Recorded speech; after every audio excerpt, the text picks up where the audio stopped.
Magandang araw, Banateros. Kamusta naman ang buhay-buhay? Ito na naman, nandito na naman ang inyong pinaka-paboritong fake news, Pedro Sablat ng YouTube, Boss D at your service. At pasasakitin na naman natin ang mga ulo, katawan, atay, balon-balunan, puso, isip at kaluluwa ng lahat ng mga kupal sa Pilipinas. Mga animal, buwisit, pabigat, wala silbi, switik, salot, putok sa buhok, hindot, palamunin, sintu-sinto, baliw, abnoy, bangag, sabog, batak, adik, pusher, kawatan, kurakot, magnanakaw, miyembro ng kuratong baliling sa gobyerno, mga sindikato, lahat ng mga maligno, impakto, o lahat ng mga masasamang espiritu, demonyo, satanas, Judas, Barabas, Hestas. Kamusta naman? Kamusta naman mga bossing? Buhay pa ba? O ano na? Nako po, mainit na mainit ang balita ngayon patungkol dyan sa nangyaring hearing kanina dyan sa Kongreso. Palakpakan natin. Ingat na ingat. Ingat na ingat.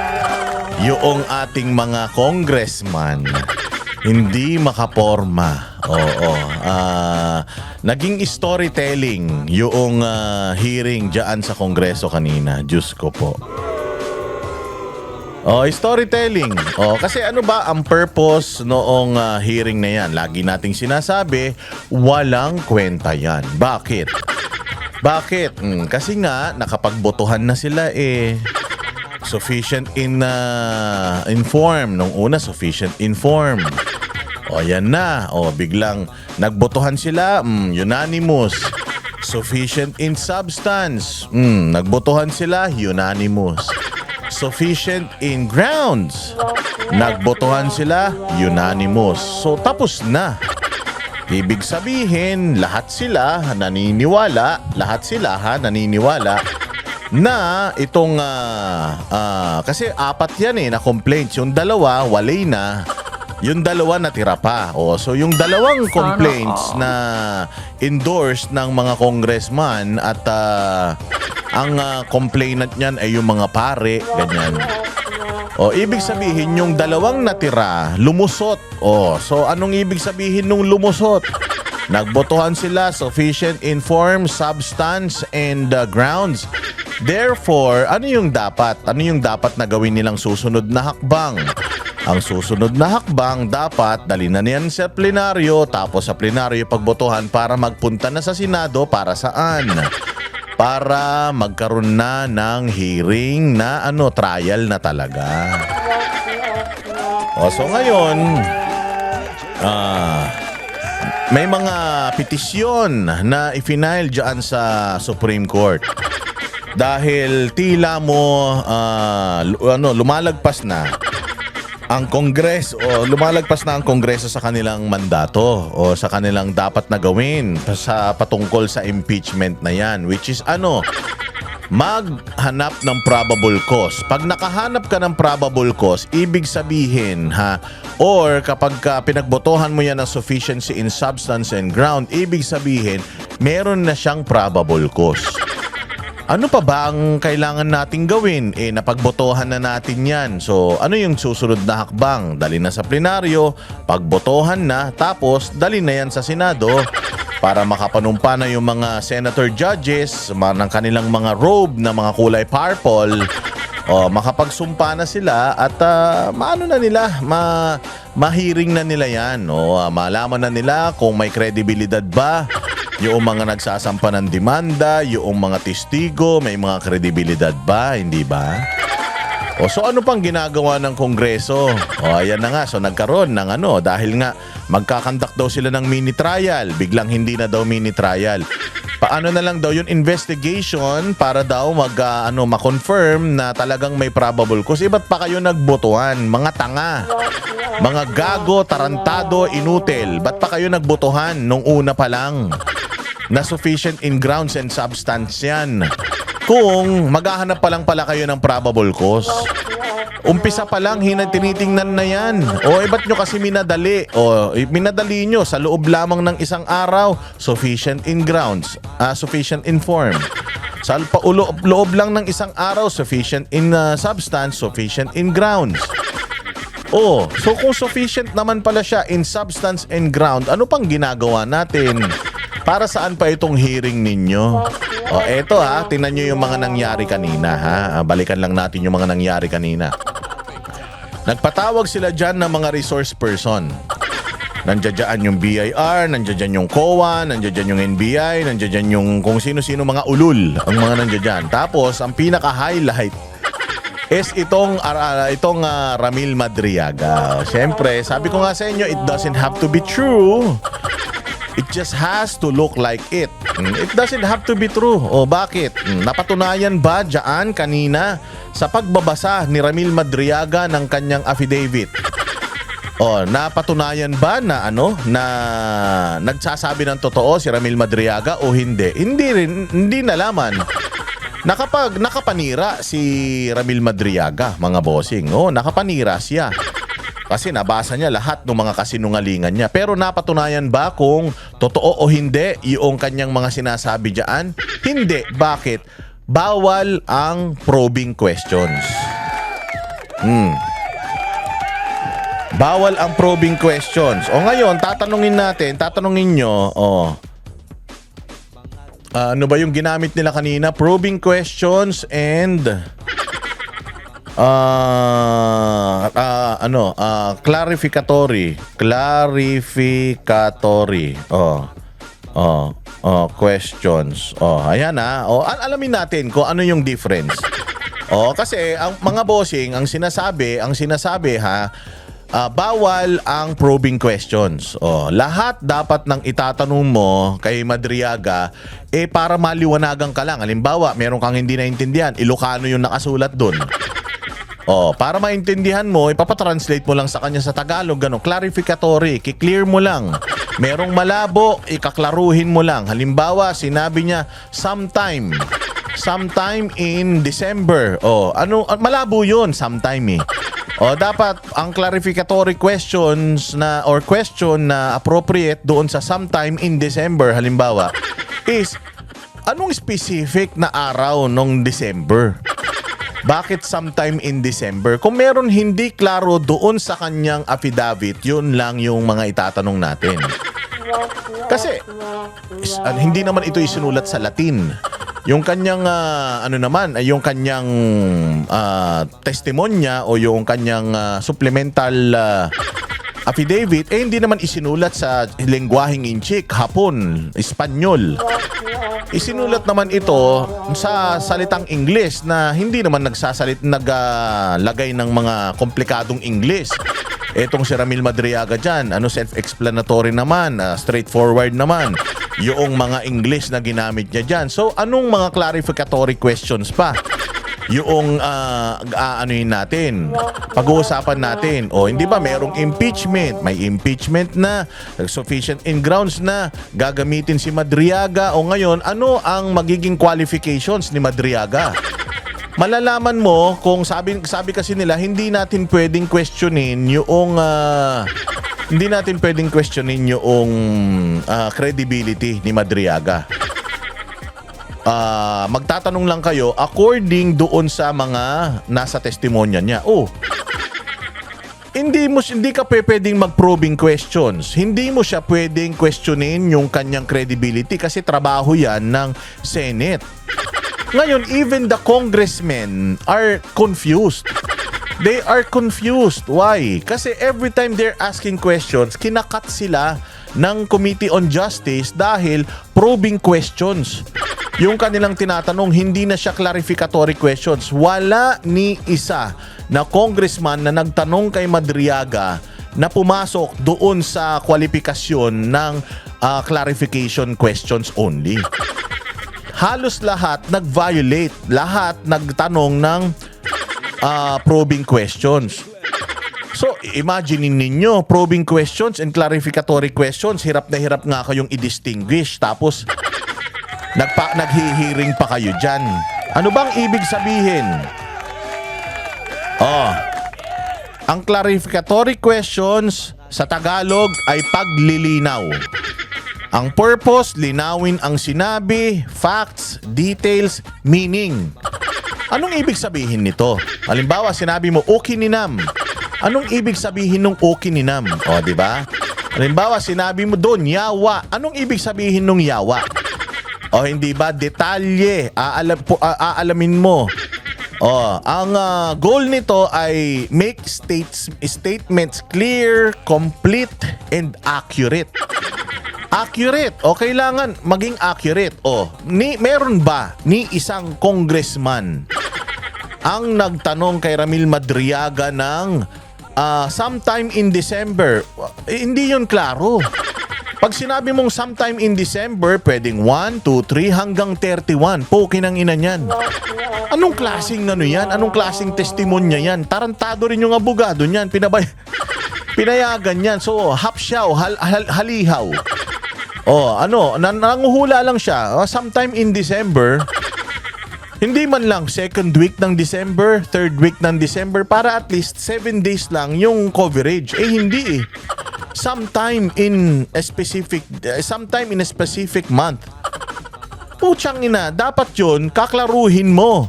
Ano eksaktong araw mula 1 hanggang 31, yung sometime in December, ano yung eksaktong araw na yun? Yun yung clarificatory question, example ng clarificatory questions. Kailangan makakuha ka ng clear statement, complete statement, and accurate statement. At paglilinaw lang ito, hihingi ka lang ng mga ibig sabihin ng mga bagay-bagay na nakalagay doon. Kung may nakasulat doon na hindi mo maintindihan, yun lang ang clarificatory question. Bawa, ang gulo eh. Sabi mo kasi dito, 2024. Anong buwan sa 2024? Anong araw sa 2024? So, yun yung clarificatory question. Ang halimbawa ng clarificatory question, ano po ang eksaktong ibig ninyong sabihin sa ganon? Kaya for the halimbawa special allocation, may sinabi halimbawa si Madriaga doon na merong special allocation. Ano po ang eksaktong ibig nyong sabihin sa special allocation? Ganon yung clarificatory question. Kaya, pwede po bang ilahad ang timeline ng pangyayaring ito? Yun yung mga clarificatory question. Pwede po bang sabihin ninyo, dyan sa inyo, sa halimbawa sa number 46 na sinabi mo sometime in December, pwede po bang pakiklaro kailan ng December? Hindi pwedeng sometime in December, sometime in 2025. Hindi pwedeng ganun. Kasi kailangan eksakto, kailangan specific. Kasi beyond reasonable doubt dapat kompleto yung detalye. Kailangan specific yan. Halimbawa, magkano po ang total na halaga ng tinutukoy ninyo? Halimbawa, nagsabi siya na meron akong perang ibinigay. Hindi ba ganun? Ganun po ba? May pera kang ibinigay. Magkano po yung total ng perang ibinigay nyo? Yun yung mga clarificatory questions. Sino-sino po ang involved sa prosesong yan na sinabi mo? Yan yung mga clarificatory question. Tama po ba na nangyari ito ng panahong ito, December 2, 2023? Kasi sometime yun lagi niyang nilalagay. So dapat ang parang gist ng idea o shortcut ng idea is linawin mo nga. Kasi nga clarificatory, malabo, gusto mong malinawan. Ano naman ang probing questions? Ang probing questions is pag-uusisa o paghuhukay. Ang purpose nito, humukay ng mas malalim na katotohanan. Tapos medyo challenging at investigative yung manner ng pagtatanong nito. Halimbawa, yung mga inconsistencies, motibo, accountabilities, yaan yung mga included sa probing questions. Halimbawa, ng probing questions, kung legal po ito, Bakit may mga dokumentong hindi ninyo maipakita? Ayan. Pag nanghihingi ka na ng sagot, labas doon sa sinabi niya kasi kalimbawa sa number 46 yung iniyakan niya. Meron doon 100 words. Oo, sa 100 words na yon, wala na doon yung humihingi ka na ng sagot. Nawala na doon sa 46 o sa 100 words na binanggit niya sa number 46. Probing questions na yon. Oh, halimbawa, paano ninyo ipapaliwanag ang discrepancy sa reported actual spending, yung mga ganyan? Paano ninyo ipapaliwanag yung pagpunta mo doon at paglalagay mo ng sasakyan sa parkingan na yan? Yan, probing question yan. O, sino ang dapat managot? O, mga ganun, probing questions na yan. O, ang shortcut idea niyan is, pero bakit ganun? O, naiintindihan nyo na ba ang ibig sabihin? Clarificatory questions, mas malinaw na impormasyon yung hinihingi mo. Hindi ka nagtatanong at humihingi ng sagot na wala doon sa nasusulat. Ang probing question ay nagbubusisi mas malalim na katotohanan. Now, mga bossing, merong supplemental affidavit si Madriaga. Meron pa siyang handwritten na ibinigay daw kay De Lima. O, eto na ngayon. Ebidensya ba yan o hindi? Ikaw, babasahin mo lang yan, hindi mo na kailangang marinig si Madriaga. Babasahin mo lang yan dahil in-include naman si Madriaga sa sa ebidensya yung kanyang affidavit . So, babasahin mo yung affidavit niya, malalaman mo kung yung affidavit niya is sufficient, enough o tatayo. Ngayon, kung tatanungin mo na siya tungkol dun sa affidavit niya, ano na yun? Yung credibility niya na yung chine-check mo doon. So, hindi na dapat ginagawa ng Congress yun. So kung hindi ginagawa ng Congress yun, sino dapat ang gumagawa nun? Ang dapat na gumagawa nun ay Senado. Kung dapat na ginagawa yun ng Senado, ba't nasa Kongreso pa yan? O kita mo, nangamote lahat ng mga nagtanong. That's probing question already. That's probing question already. Pero naitanong na. Naitanong na, nasagot na, pero biglang kinakat. That's probing question already. Diba, hirap na hirap sila. Siguro dahil kabado sila, dahil kapag tinarantado nila yan, nagmukhang mini trial talaga yung na yan. Kaya yan din ang kagandahan ng pagsasampa ng ng reklamo sa Supreme Court. Kasi may kinakatakutan sila. Ayaw nila na ma-technical. Kaya nire-reiterate nila kanina na probing questions wala, kailangan clarificatory questions lang. Nangamote si Abante. Nangamote yung mga ibang congressman dahil nagpo-probe na sila. Tila mo nagko-cross-examine na sila. Kasi binasa ni Madriaga yung kanyang yung kanyang testimonya. Tapos tinanong mo siya tungkol sa testimonya na yun. So hindi mo na kinaklaro yung testimonya na yun kasi very very straightforward naman yung mga words na ginamit niya diyan . So lahat ng tatanungin mo diyan, probing questions na yan. Katulad ng mga makabayan, pinapalabas nila na ganito, na ganyan. So ibig mong palang sabihin. So ang ibig mo bang sabihin si Inday Sara ganito? So ang ibig mong sabihin si Inday Sara ganyan. So ang ibig mong sabihin binigyan ka ng pera? Sinabi na dun PRRD gave me money. Binigyan ka ng pera. Anong clarificatory questions dun? Wala. Wala kasi pag nagtanong ka saan galing yung pera na yun, probing na yun. Very, very straightforward naman yung binigyan ako ni PRRD ng pera, 25 million. Ano pang clarificatory question ang pwede doon? Ngayon, pag pinaulit mo yun sa kanya, can you repeat yung number 46? Ba't mo papaulit sa kanya? Nagpo-propaganda ka na nun. Meron ka naman listahan nun. Di intindihin mo on your own. Basahin mo yun. Dito sa paragraph 7, may sinabi ka dito na ganito. Ano yung ibig sabihin? Halimbawa, yung isip. Ano tong isip? Ayun, yung mga ganon, clarificatory question yun. Ano tong kidlat? Ayun, clarificatory question yun. Kung merong nakasulat doon na hindi ka naiintindihan. Pero kapag may nakasulat doon, naiintindihan mo naman, pero tatanungin mo siya para lang sumagot siya nang wala naman na doon sa kanyang isinulat, probing questions na po yun. Kasimple-simple, hindi nyo maintindihan, tapos gusto nyo mag-mini trial. Mga gago pala kayo tsaka grabe yung mga galawan dito ni yung mga galawan dito ni Madriaga. Yung mga sinasabi niya na nag-iiwan ako ng sasakyan, nandoon yung pera, putyang ina, parang ang labo kasi talaga nun Mantakin mo, milyon-milyon yung halaga, iiwanan mo lang sa parking lot, tapos yung susi nandiyan dyan, hindi mo kilala kung sino yung kukuha sa'yo. Siyempre kung ako, magdi-deliver ako. Siyempre, pag nag-deliver ako, yung nag-utos sa akin, hihingi naman yan ng prueba na na-deliver mo talaga. Hindi ba? Hihingi yan ng prueba na na-deliver mo talaga. O katulad dun sa 18 Marines, pag nagdi-deliver sila, nagsisend sila ng mga picture dun sa GC na na-deliver talaga, na na-receive talaga. O dito, kay Madriaga, basta lang iiwan niya dun, yun kasi ang instruction, ilalagay niya yung susi sa gulong, aalis na siya, hindi niya alam kung sino yung kukuha.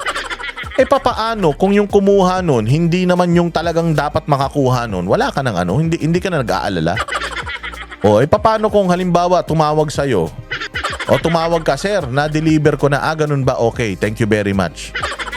Hindi ba? Kailangan mo ng prueba na, sir, na i-deliver ko na yan, para makasigurado ka din. Mantakin mo, napakaraming pera nung i-deliver mo, tapos hindi ka sigurado kung nakuha o hindi. Siyempre kung halimbawa ako, inutusan mo ako, boss Dada, dalin mo to sa mall na yan. May kukuha sa'yo. Sinong kukuha sa akin? Basta may kukuha sa'yo. Putsang ina yan. Siyempre ako, alam ko milyon yung hawak ko, tapos biglang may lalapit sa akin na. Siyempre, ibibigay ko ba kagad? Tatanungin ko, sir, sinong kukuha sa akin? Pagdideliveran mo ko ng pera nang hindi ko alam kung kanino ko i-deliver. Baka mamaya niyan, iba yung makakuha o tas pagbintangan mo pa akong ninenok ko yan. Alam mo yun, di ba? Ang bobo nyo naman na sindikato kung ganyan kayo. At saka yung ginagawa na ganyan ni Ramil Madriaga na iniiwan yung pera, kukunin na lang, putya, galawang kidnapper yan. O hindi ba ganun ang ginagawa ng mga kidnapper? O parang dalin mo yung pera sa ganitong sasakyan. Ilagay mo sa may sasakyan na puti sa ganitong kalsada. Ito yung ito merong basag yung salamin niyan. Sa may bandang kaliwa, yan yung palatandaan. Tapos ilagay mo yung pera doon sa may likuran. Paglagay mo ng pera sa may likuran, umalis ka, huwag kang lilingon. Huwag kang lilingon pag lumingon ka.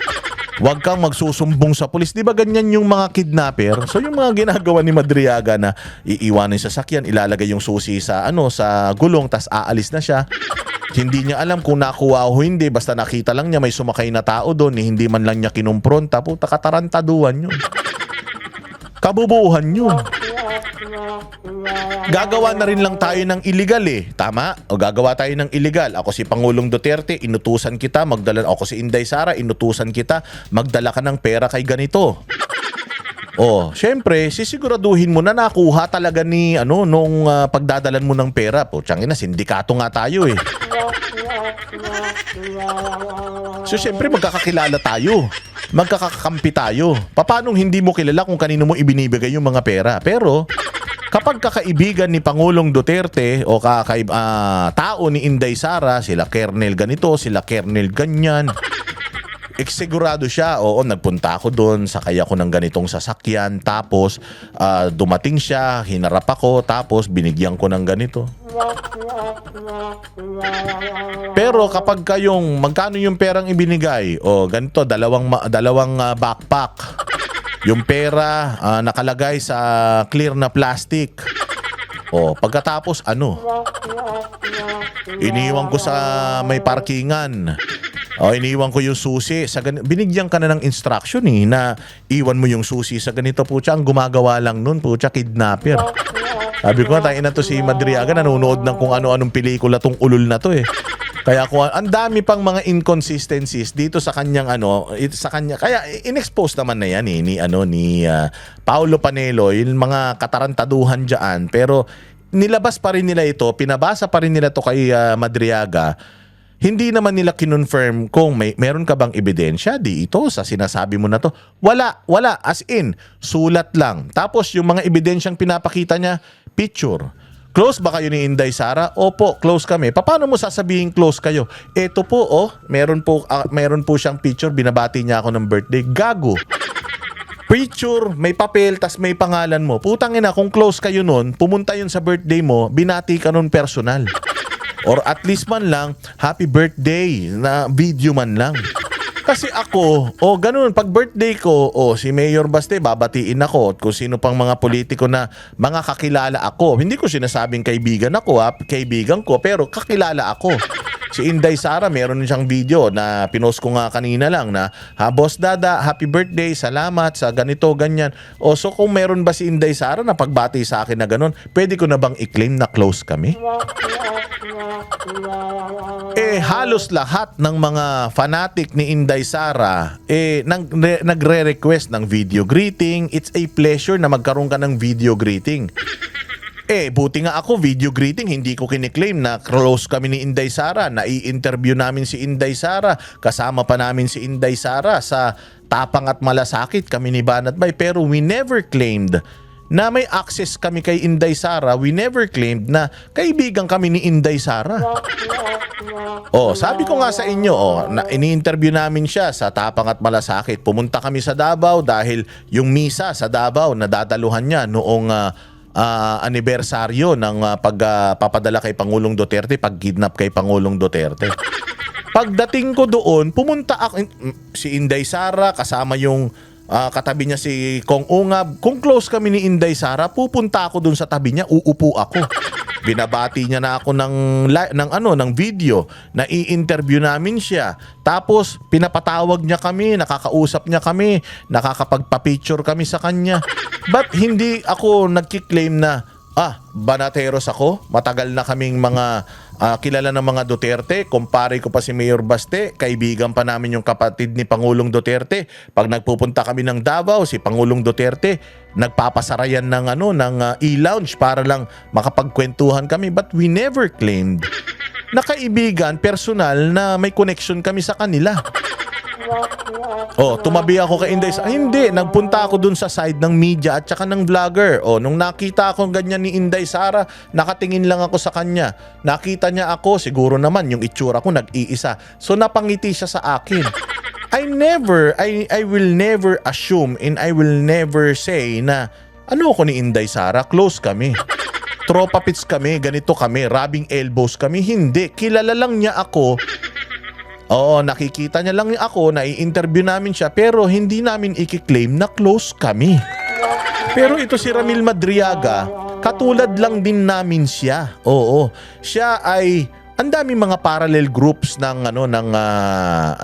sumusuporta kay Inday Sara.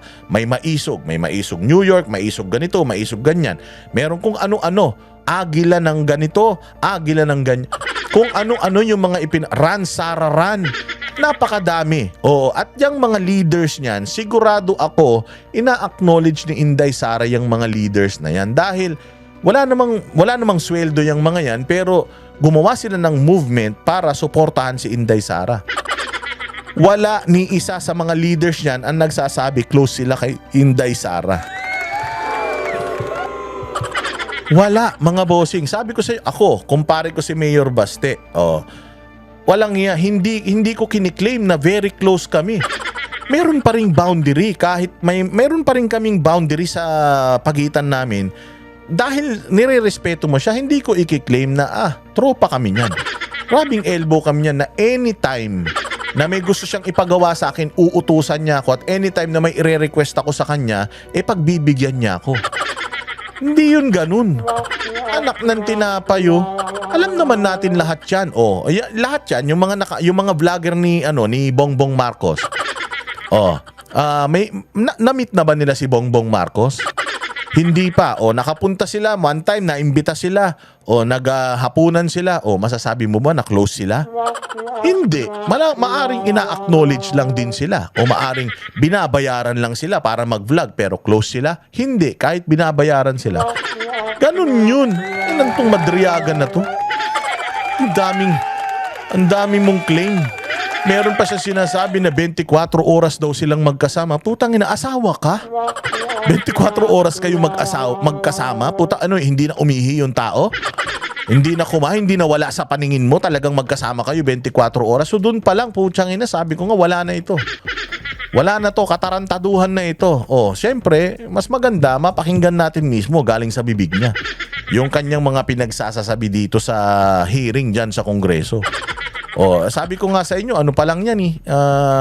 Simula pa lang, ang dami na nating nakita. Oh, meron pa yung painting, mga bossing, yung painting. Sabi niya, may painting daw siyang binigay kay Inday Sara. O so may screenshot doon, nagbi-video call sila. Yun yung sinasabi niya na close sila, kasama siya sa video call. Kasama kami ni Inday Sara doon sa yung nag-threaten siya kay Martin Romualdez, yung sinasabi nilang kasama dito sa impeachment na pagtitreten niya, death threat niya sa mga pamilya ng Marcos. Kasama kami doon. I never claimed na close kami ni Inday Sara kahit kasama ako dun sa mga vloggers na nakikinig sa kanya nung mga panahon na yon. Napadalan ako ng link, kinlik ko yung link, nakasama ako dun.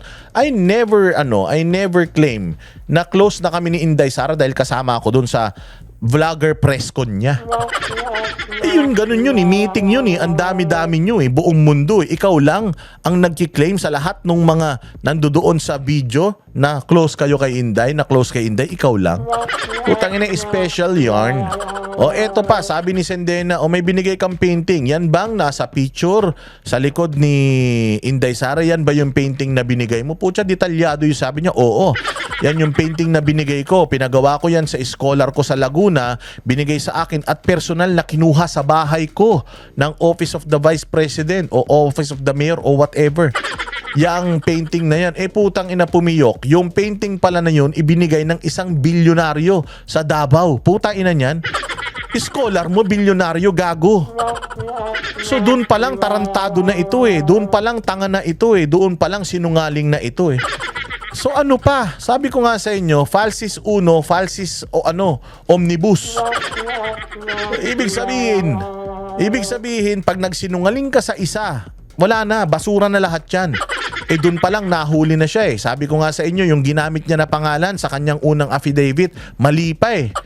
Mantakin mo, ikaw na, yung gumawa ng affidavit, mali pa yung pangalan mo dun. Tayo na, ibig sabihin, bogus ito. O ngayon, pinatawag nila ito dyan sa Kongreso. Ano ngayon ang purpose nung kanyang pagpunta dyan sa Kongreso? Napatunayan ba yung kredibilidad niya? Napatunayan ba? May dala ba siyang mga ebidensya para i-corroborate dito sa kanyang testimonya? Wala. So, ibig sabihin, walang kwenta to. O kung ako a-attend dyan, ako isa sa mga akusado, a-attend ako dyan. Tatanungin mo ko, sasabihin ko, I will not answer that because that is a probing question. Hindi naman pala kayo pwedeng magtanong sa akin whether itong aking ebidensya valid o hindi. Ba't nyo pa ako pinapapunta dyan? O ba't nyo pa pinapapunta si Inday Sara dyan? Hindi nyo naman pala siya pwedeng tanungin ng probing questions. Clarificatory questions lang. O, halimbawa pumunta si Inday Sara dyan. Inday Sara, do you have an affidavit na that can deny all these accusations? Halimbawa, sasabihin ni Inday na, no, I don't have any affidavit with me to belie all the accusations. Why? Because I don't have to defend myself here. I will defend myself in the proper forum, which is Senate.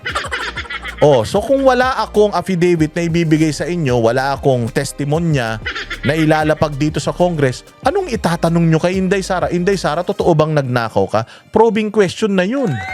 Cross-examination na yun. So ano pang purpose? Bakit pupunta si Inday Sara dyan? Tama? Opo si Inday Sara dyan. I am Inday Sara, solemnly swear to tell the truth and nothing but the truth.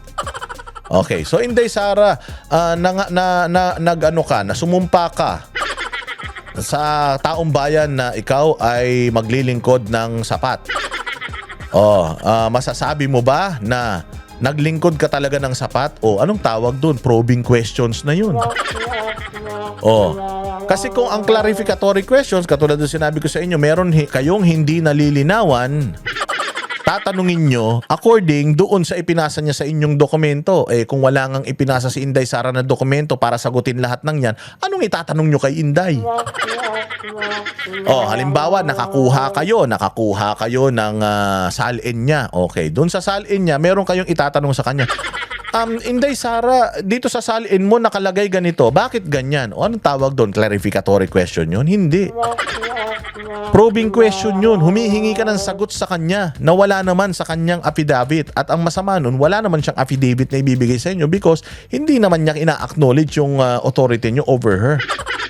Whether you impeach me in the Congress or not, ganun lang yun. If you impeach me, then let's proceed with the next step. Ano yun? Senate, Senate impeachment court na.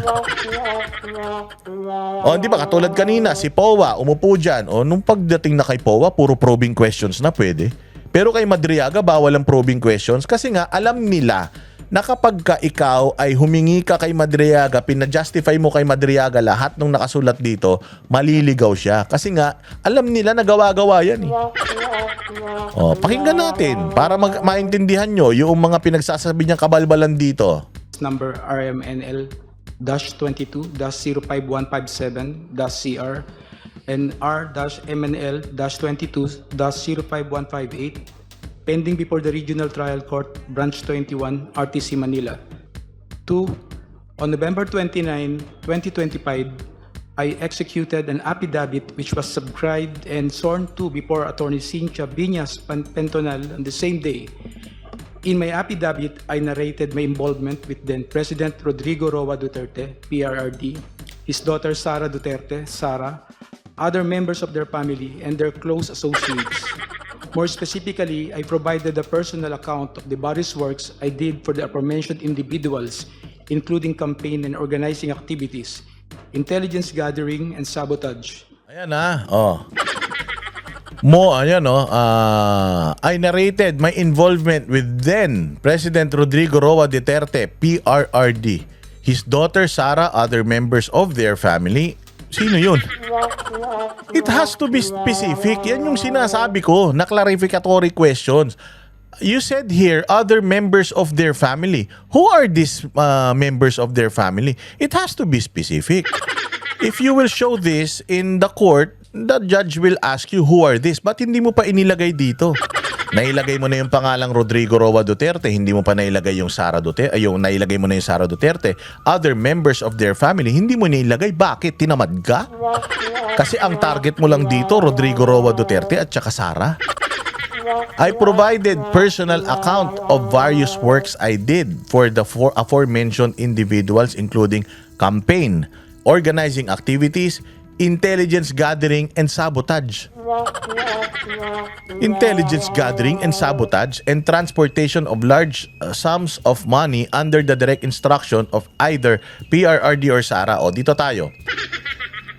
Sabotage. Ano na ang mga sabotahin na nagawa mo?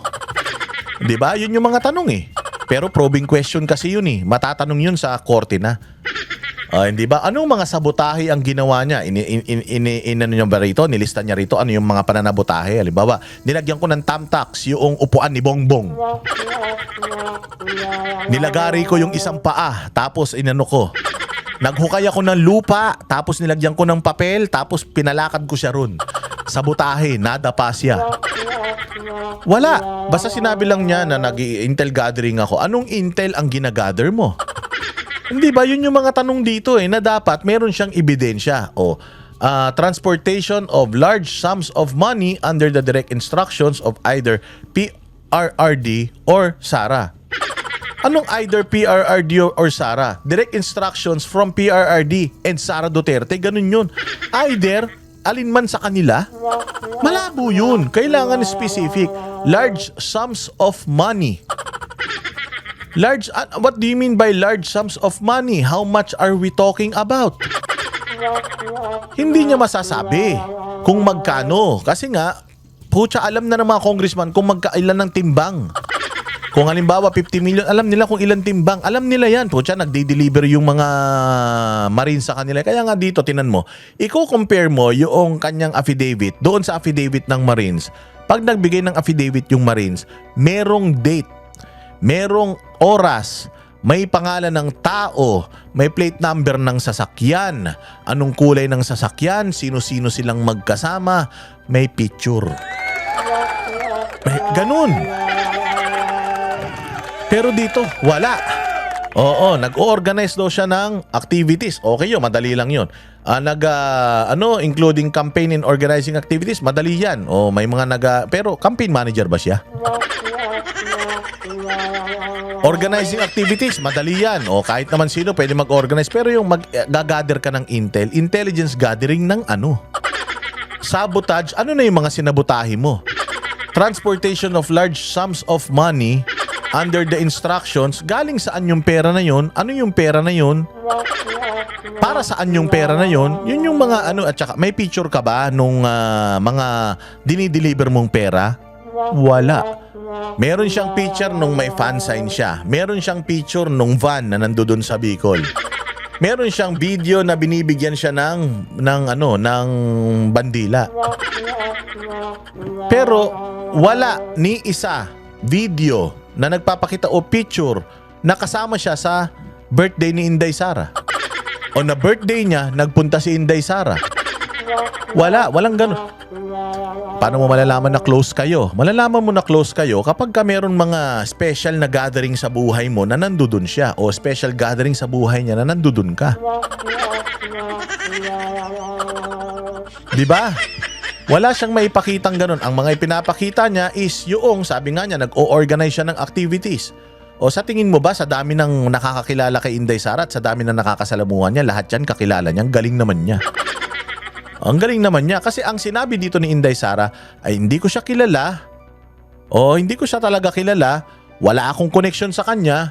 Hindi ko siya empleyado, hindi ko siya inuutusan. Kung kilala niya ako at kung nag-meet na kami somewhere, hindi ko matatandaan kasi madami naman ako nami-meet. Madami naman ako napipicture, madami naman akong pinipirmahan, madami naman nag-i-interview sa akin, marami naman nagpapa-shoutout sa akin. So ano pa ang iba mong proof na kayo ay close? Ito po, nasa meeting kami. Kilala niya ako, nasa meeting kami. Nandiyan ako eh. Sabi ko nga sa'yo nung panahon na nandoon ako sa meeting namin sa Zoom, putsang inang yan, hindi ko inassume na kilala niya ako eh. Oo, na kahit na madalas kaming nagkakasama ni Pangulong Duterte, madalas kami nagkakasama ng kapatid ni Pangulong Duterte na yumaong si Sir Bong Duterte, madalas kaming nakakapagsama nila Basti Duterte, hindi namin kinlaim kaming mga banateros na close kami sa kanya. Kilala niya kami, kilala namin siya, supporter kami, sinusuportahan namin siya, pero hindi ko pinagyabang na akong bahala sa inyo. Tropa kami niyan. Anong kailangan ninyo? Pararating ko sa kanya. Wala kaming direktang wala kaming direktang access sa kanya. Meron laging middleman yan. Either yung chief of staff niya, either yung information officer niya. Doon yun. May mga tao siya. Halimbawa sa Banateros, ito yung contact person. Sa Bisdaqueros, ito yung contact person. Ganun yun. Putang ina, sa tingin mo sa sobrang busy ni Inday Sara, makakausap niya kayo isa-isa? Gago ka ba? Dito pa lang palpak na eh. Hindi ba? Anong ebidensya? Wala. Nga. Kwento lang. May pinakitang ebidensya? Wala. So what's the purpose of this hearing? Hindi mo nga pwedeng mag-probing question dito kasi trabaho na ng Senado yun. Ibig sabihin, pinapunta nila si Madriaga dyan, kahit naman palpak yung testimonya ni Madriaga, babakbak ng babakbak yan. Kasi ang gusto lang naman talaga nila, sirain si Inday Sara. Kita mo, pumasok yung pangalan ni Pastor Apollo Kibuloy dito. Bakit pumasok yung anong kinalaman ni Pastor Apollo Kibuloy sa hearing na ito? Dahil lang si Attorney Torion nag-file ng TRO sa Supreme Court? Pag-aari ba ni Pastor Apollo Kibuloy si Attorney Torion? Si Attorney Torion may law firm siya. Yung law firm naman ni Attorney Torion, hindi naman yun Apollo Kibuloy and Torion Law Office. Hindi naman. Torion Law Office man lang yun. Si Torion may mga kliyente siya. So ibig bang sabihin, kliyente ni Attorney Torion si Elias, yung singer? Si Pastor Apollo Kibuloy pa rin ang may kinalaman doon? Gago, di ba? So alam mo na nung binanggit yung pangalan ni Pastor Apollo Kibuloy doon sa sa opening statement ng putang inang babaeng hindi marunong magbayad ng utang at itinago yung rapist na asawa, di umano. Alam mo na politika ito, paninira lang ito at umaatake lang talaga sila sa kredibilidad ng mga kalaban nila sa politika. Sino yun? Mga Duterte at mga nakapalibot sa Duterte. 'Di ba? Bakit mo babanggitin si Pastor Kibuloy dito? Hindi naman siya involved dito. Kaya niya atin ng beat, nasa atin ng beat. Puta, nagpapakul kang pangit-pangit mo. Sasabihin mo pa na nasa atin ng beat. Gago ka ba, sasabihin mo pa na pag hindi humarap dito, ibig sabihin guilty, itinago mo nga yung asawa mo eh. Noong hinahunting yung asawa mo, wanted yung asawa mo, 2 buwan na itinago mo siya eh. So ibig sabihin guilty yung asawa mo sa panggagasa. Gago ka pala eh. Oh, ibabalik lang naman natin sa kanila. Sabi ko nga sa inyo, ang hirap kapag kayong mga nagkakandak ng mga ganitong katarantaduhang kung ano-ano eh walang tino. Pag-iimbestiga ka ng ng corruption, putyang ina, sinasabi nung 18 Marines nakatanggap kayong lahat ng maleta. Hindi nyo nga sinasagot yan. Ni hindi nyo nga iniimbestigahan. Kayo na nga yung isinasangkot. Eh di sana, pwede niya kayong mag-imbestiga. Pero bakit hindi nyo iniimbestigahan yung 18 Marines? Kasi alam ninyo, totoo. Alam ninyo totoo, kaya hindi kayo nag-iimbestiga. Kasi pag nag-iimbestiga kayo, baka mamaya niyan, puta may selfie pa kayo, hawak-hawak nyo yung maleta, mapahiya kayo. O, di ba? Walang hiya niyan. Dinamay pa pati yung nananahimik. Pati simbahan dinamay. Puta, ganyan kayo kasama? Walang hiya kayo?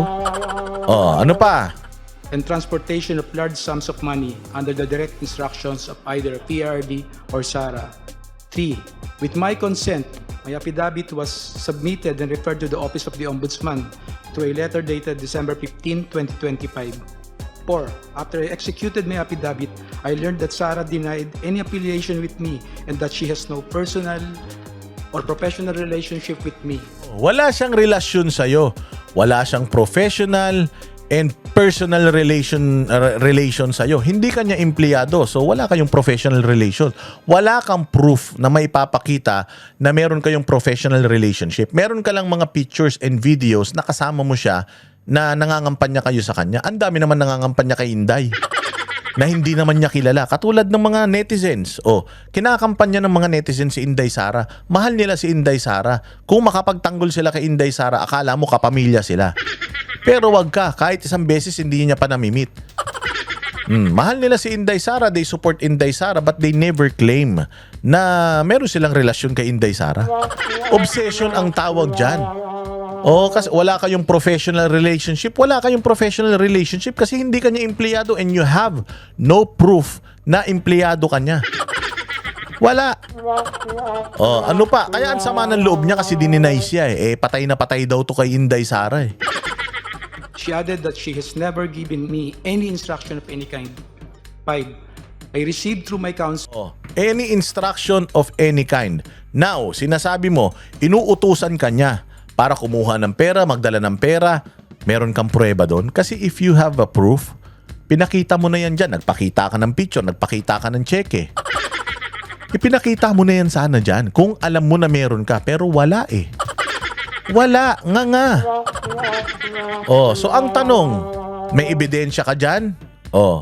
Paano natin malalaman na may ebidensya siya dyan? Hindi naman siya pwedeng tanungin. Anong naging purpose? Anong naging kinabuti nitong testimonya ni Gago? Wala.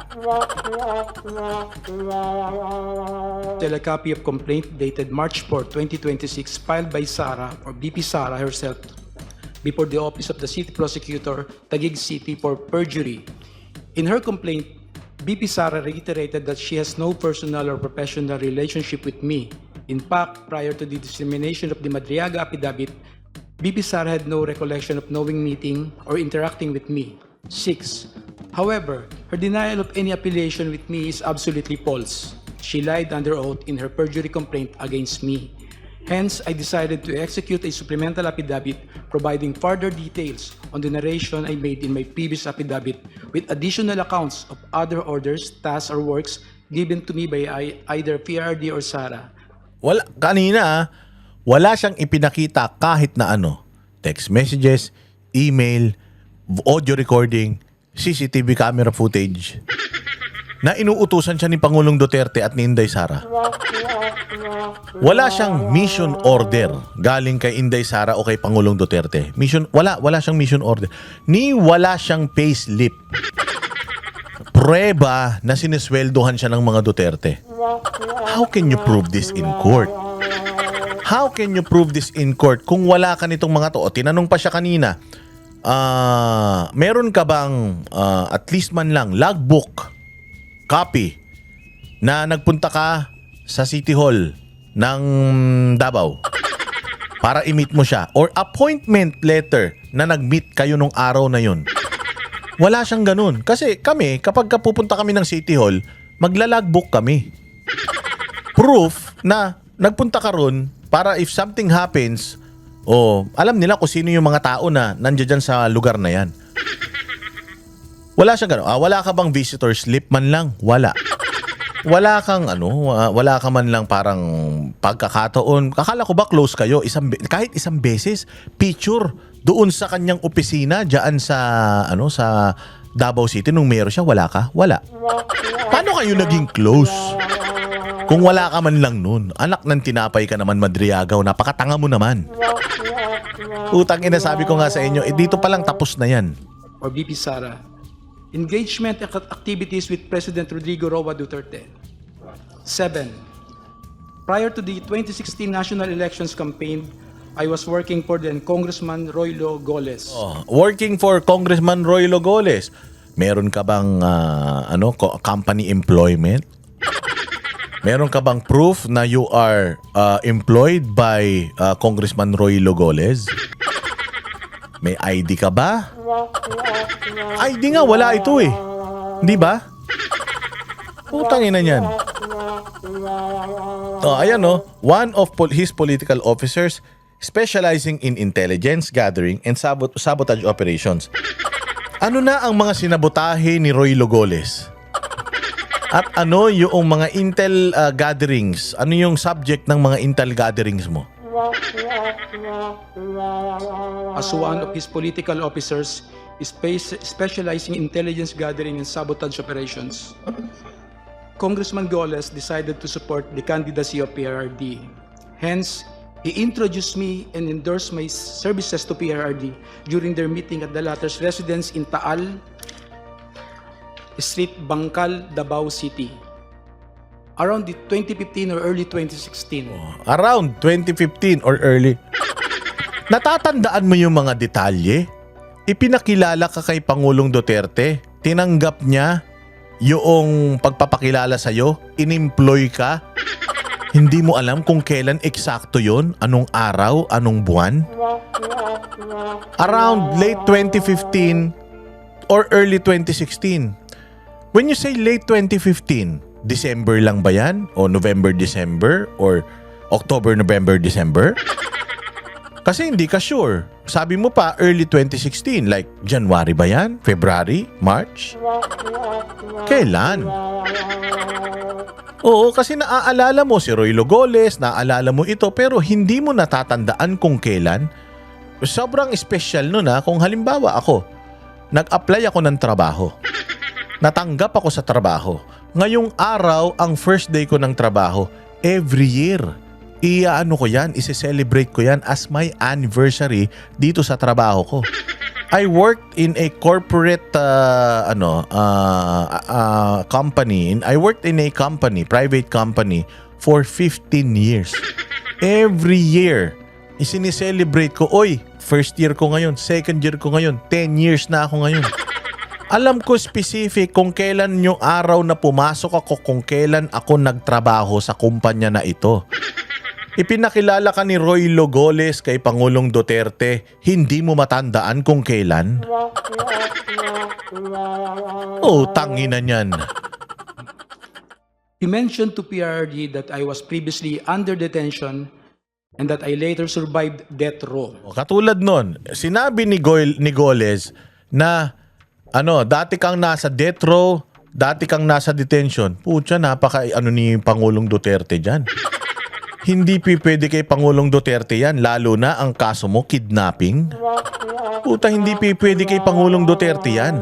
sabi ninyo, sabi ng mga dilawan, sabi ng mga loyalista, mamamatay tao si Duterte. Sabi ninyo, lahat ng kriminal pinapatay niya. Kriminal to, pinakilala sa kanya. Bakit niya tinanggap? Pucha, dyan pa lang, palpak na eh. Nasa death row ka? Ibig sabihin, matindi yung kaso mo para ma-death row ka. Bakit ka na death row? Kasi, kidnapper ako eh. Putang ina mo, kidnapper ka, tas i-employ kita sa dami ng tao sa Davao, hindi ka man Davaoenyo? Di ba? Ni hindi ka espesyal na tao. Wala kang skills. Ni hindi ka militar. Ni hindi ka special operations, Navy, Marines. Wala kang ni hindi ka nag-training tapos kukunin kita. At si Roy Logoles, kukuha siya ng isang tao na putang ina na death row. Anak ng tinapay. Tapos ito pa ha, sa National Security Council ka pa. Sa putang inang yan. Taga National Security Council pa yung nag-hire sa'yo. Kidnapper ka, nakasuhan ka, nasa death row ka, kasi na-guilty yan eh. Ba't kita kukunin? Ang daming tao, ang dami kong pwedeng kunin. Bakit ikaw pa? Sino ka ba? Si James Bond ka? Congressman Goles also added that I am his number one asset in the National Security Council. Naging asset ka ng National Security Council tapos kidnapper ka?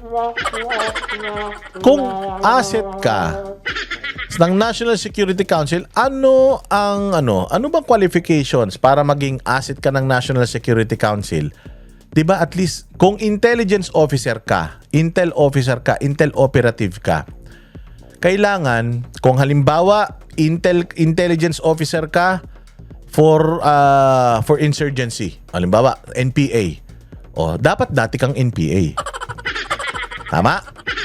Kung intel officer ka ng drugs, war on drugs, dapat may mga kilala kang pusher. Dapat nasa bilog ka ng sindikato ng mga droga. Halimbawa, intel ka ng customs, dapat mga smuggler, kilala mo yan. Oo, di ba? Ganun ang intel yung nakatanim ka sa loob. Hindi nila alam na nagbibigay ka ng intelligence information sa amo mo. Putang ina, alam ang kukuha sila diyan sa kukuha sila ng National Security Council ng isang intel operative na wala man lang background sa militar.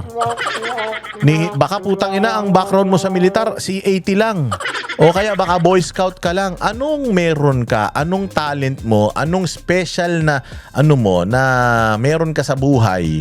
Achievement para maging intel operative ka ng National Security Council. Security Council Anong intel ang pinoprovide mo sa National Security Council? Anong departamento mo? Dapat kompleto yan. Oo, naku po, delikado ka rito kasi pag itinanong sa iyan, baka matawa ka. O baka matawa sila, putsang ina niyan. Kasi sinasabi niya, siya daw ang member daw siya ng VP VP PSG. Yung Presidential Security Group ng hindi naman siya kilala nung mga close-in protocol ni Pangulong Duterte.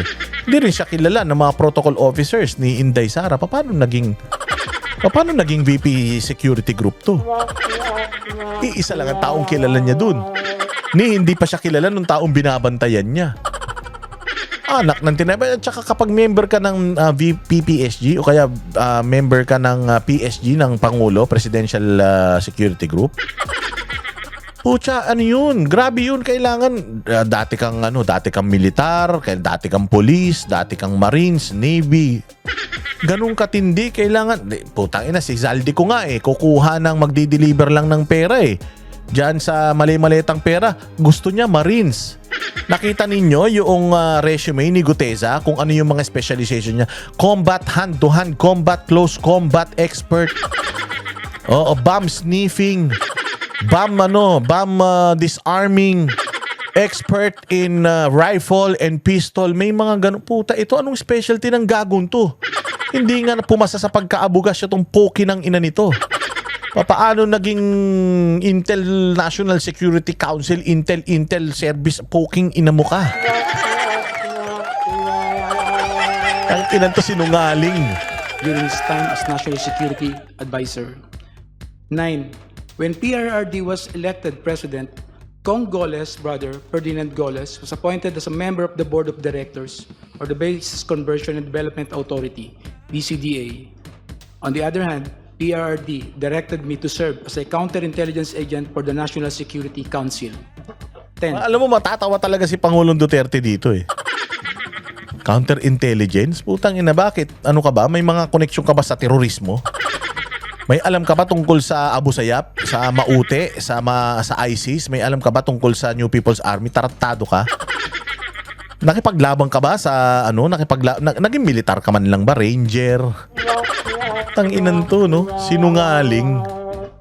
However, I was never under the employ of the Office of the President or any government agency. Ayun, tapos, you are not under the employ but you are claiming you are part of that group, organization, council. However, you are not under the employ. So, how can you prove na tama yung sinasabi mo? How can you prove that you were once part of the National Security Council? What exact intel are you providing the National Security Council? What are your credentials that made you qualify as an intel operative? Walang hiya. Tapos, I received my salary from a certain canlas? You are receiving a salary from a certain canlas? Ang daming canlas. Meron si Procopio Canlas, Kurongkong Canlas, si Los Canlas. Ang daming canlas sa Pilipinas. Pukin ang inakas, baka ako lang. May mga 10 canlas akong kilala. A certain canlas, a PNP officer previously from Davao at the start of every month in the amount of 100,000 pesos to 100. Ano ba talaga? Magkano sweldo mo? 100,000 o 150,000? Bakit hindi? Ito yung mga sinasabi kong clarificatory questions na you're saying here that your every month salary is 100,000 pesos to 150. Ano ba talaga? 100 o 150? Kasi malaki diferensya niyan. Hindi pwedeng hindi ka sigurado. Ano yun? Ngayong buwan, 100,000. Sa susunod na buwan, 150. Sa susunod na buwan, 100. Depende sa trip nila, ganun. Di ba? Depende sa trip nila. Ganun yung yung galawan ninyo diyan. Pucha, taglit lang yung ilaw ko, namamatay. Dumidilim ako. Ayan. Di ba? Yun yung sinasabi natin dito na mga irregularidad dito sa mga testimonya nito ni Madriaga Hindi siya specific a certain canlas. Pwede ba namang a certain canlas lang? Hindi ba pwedeng may pangalan yan, first name? O kaya kahit alias man lang? Di ba? Alam niyo yun, hindi niyo yan tinanong. Mga walang hiya kayo. Ano pa? Hindi, diyan pa lang 150 or 100? Make up your mind. Kabisado mo yung mga detalye. Sweldo mo, hindi mo alam kung ano yung eksakto. Kabisado mo, kilala mo kung sino yung mga tao na amo mo yung nagpapasweldo sa'yo, nagbibigay sa'yo ng 100 to 150,000, hindi mo alam ano yung unang pangalan niya. Ilang beses kang tumanggap ng salary. From what year to what year? Tapos na sumunod, magkano sweldo mo sa NSC, magkano sweldo mo sa ganito? And paano ka sumusweldo doon? Saan galing yung pinapansweldo sa'yo kung hindi ka listed as an employee? Saan galing yung pinapasweldo sa'yo? Yun yung mga clarificatory questions na dapat na tinanong pero hindi nila tinanong. Bakit? Pucha, alam nila, mapapahiya sila. Diyan pa lang, tapos na di ba? Instead, I was directly employed by PRRD. I received my salary from a certain canlas, a PNP officer, previously from Davao, at the start of every month in the amount of 100,000. Alam niya kung tiga saan, previously from Davao. Alam niya kung tiga saan yung PNP officer na hindi niya alam kung anong rango niyan. A certain canlas. Pesos to 150,000 pesos in cash. 100 to 150. 101, 102, 103 to 150. That's 50 possibilities. That's how inaccurate itong kanyang testimonya. He cannot even remember kung magkano ang sweldo niya, and yet he remembers all this detail. Sabi ko nga, if you know this like a Bible, kung totoo yung sinasabi mo, or you're preaching like a pastor and you know this like a Bible, putsang ina, kahit nakapikit ka, alam mo yan. Pero putsa nang huhula siya eh. Mga 150 to 100 to, pwede ba yun? Sumusweldo ka? Siyempre magbabudget ka, may sweldo ka. Halimbawa ako, ang sweldo ko sa isang, nung nagtatrabaho ko sa kumpanya, halimbawa, sweldo ko 200,000. Ano ko na yan? Planado ko na yan. Ang sweldo ko, kinsenas katapusan. Sa kinsenas, meron ako matatanggap na 100 pero mababawasan yun ng tax at saka ng mga kung ano-ano. So, mayroon akong take home na mga 90,000 sa kinsenas. O nakabase doon yung lifestyle ko. O may susweldohin ako sa katapusan, nakabase doon yung lifestyle ko. Nakalista na yan. Magkano yung babayaran ko sa ganito. So matitira sa akin ganyan. Hindi ako pwedeng pinasweldo ko ng amo ko ng, o sir, bakit 100,000 lang sweldo ko ngayon? Eh hindi, ang sweldo mo kasi 100 to 200,000. So, hindi pwede yun, sir. Putsang ina, pumirma ako ng kontrata, ito ang sweldo ko. Tapos taon-taon, may appraisal ako. Hindi pwedeng pasusweldohin mo ako kung magkano lang ang gusto mo. Sino sa inyo na nagtatrabaho ngayon ang intermittent yung sweldo? Sino sa inyo? Wala. Lahat tayo fixed ang salary. Lahat tayo alam natin kung magkano yung salary that we are expecting every bi-monthly and every month. So there's no such thing as I'm being paid by around 100,000 to 150. Oh, tangina mo, Madriaga, ulul. Hindi mo kami maluloko, kupal ka. Then, as part of my duties, PRRD specifically instructed me to monitor, operate, and sabotage former Senator Trillanes. Si Pangulong Duterte instructed me to monitor, operate, and sabotage. Putang ina niyan, si Trillanes ka nang sasabotahe. Wala kang nangyaring masama kay Trillanes, kahit isang sugat. Walang natamo yan nung panahon ni Pangulong Duterte kung ano-ano katarantado ang ginawa niyan. Hindi nga dinimanda ni Pangulong Duterte yan kahit isang beses eh. Tapos, i-instruct kanya na i-monitor, i-operate, i-sabotage si Trillanes. Ano ang mga operations na nagawa mo kay Trillanes? Ano yung mga pangsasabotahe mo kay Trillanes? Yun yung mga dapat niyang ipaliwanag dito. Apprehensive in ordering, however, PRRD was apprehensive in ordering the assassination of Trillanes because of the latter's support. Wala namang may support kay Trillanes. Sabi ko nga sa inyo, kung meron may sumusuporta kay Trillanes, di sana nanalo yan sa Caloocan. Hindi daw pinapatay ni Pangulong Duterte si Trillanes. Sabi ko sa inyo, kung si Trillanes namatay sa Tigdas nung nakaraang taon, maniwala ka, nakalagay dito si PRD nagpapatay ron.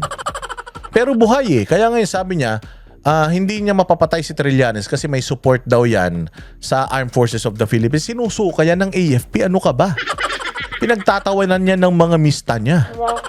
Tsaka na yung PMA, sinusuka yan. Walang, even the Magdalo Group, na grupo niya na putang ina, gusto siya suntukin ng mga sundalo dyan. Paano sasabihin mo na malakas ang suporta ni Trillanes sa hindi nga nakakapasok sa Camp Aguinaldo yan? Utang ina niyang ganyang kabwisit yung mga sundalo sa kanya. Eto na naman, sometime in 2018, putang ina niyan. Kailan sa January, February, March, April, 365 days possibility. Maniniwala tayo sa ganitong klaseng testimonya. Walang specific na time, walang specific na date. Natatandaan niya kung ano yung ginawa niya, pero hindi niya natatandaan niya kung kailan niya ginawa. Poking ina niyan. Tarantado ka. Gago. Utang ina mo. Hindi mo kami maloloko. Alam niya kung saan Taal Street, Bangkal, Davao City. Alam niya kung saan yung address, di niya alam kung kailan. Sometime in 2018. Sometime in 2018, tatanggapin niyo yan? Hindi man lang kayo nagtanong ng clarificatory question. When is this sometime in 2018? When is this exactly? Is it January 2? Kasi kung January, there's 20, 30 possibilities, 31 possibilities. Pucha, 365 possibilities. So sa 365 na araw, kailan nangyari yan? Puke ng ina ka, alam mo kung saan yung address, alam mo kung ano pinag-usapan, hindi mo alam kung kailan. Gago ka ba? Paano ka naging testigo?